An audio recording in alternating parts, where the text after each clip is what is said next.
સુરેન્દ્રનગર જિલ્લો ગુજરાત રાજ્યમાં ખનીજ ચોરીનું હબ ગણાય છે, ત્યારે ખાણ ખનીજ વિભાગમાં આજ અધિકારીઓની ભારે અછત જોવા મળી રહી છે, જેના કારણે ખનીજ ચોરી અટકાવવી મુશ્કેલ બની ગઈ છે।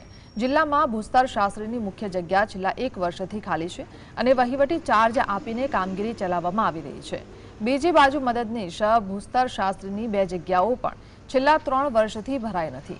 ખાણ ખનીજ વિભાગમાં અધિકારીઓની આટલી મોટી ઘટના કારણે ખનીજ માફિયાઓ ગેલમાં આવી ગયા છે। પરિણામે ખનીજ ચોરી પર દરોડા પાડવાની કામગીરી પ્રાંત અધિકારી અને પોલીસ વિભાગને કરવી પડી છે। સુરેન્દ્રનગર જિલ્લો ખનીજ ચોરીનું હબ ગણવામાં આવી રહ્યો છે અને ગુજરાત રાજ્યનો એકમાત્ર એવો જિલ્લો છે કે જેના પેટાળમાંથી કાર્બોસેલ, બ્લેકસ્ટોન અને પથ્થર જેવા પદાર્થો મળી આવે છે। ત્યારે ખનીજ માફિયાઓ દ્વારા સુરેન્દ્રનગર જિલ્લામાં બેફામ રીતે ખનીજ ચોરી કરવામાં આવી રહી છે, પરંતુ તેની સામે જે ખાણ ખનીજ વિભાગના અધિકારીઓની મોટા પાયે ઘટ છે તે સુરેન્દ્રનગર જિલ્લામાં જોવા મળી રહી છે।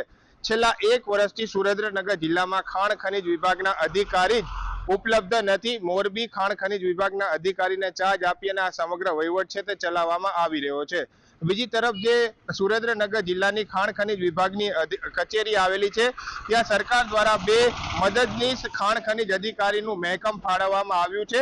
છેલ્લા 3 વર્ષથી એ પણ જગ્યાઓ ભરવામાં આવી નથી। એક તરફ ખાણ ખનીજ વિભાગની ટીમો જ્યાં ખનીજ ચોરી ચાલતી હોય ત્યાં દરોડા પાડવા જાય ત્યારે તેમની ઉપર હુમલાની ઘટનાઓ બનતી હોય છે, ત્યારે તંત્ર દ્વારા અને સરકાર દ્વારા તાત્કાલિક જે આ અધિકારીઓની ઘટ છે તે પૂરી કરવામાં આવે તેવી હાલ માંગ ઉઠવા પામી છે। Fazal Chauhan, GSTV news, Surendranagar.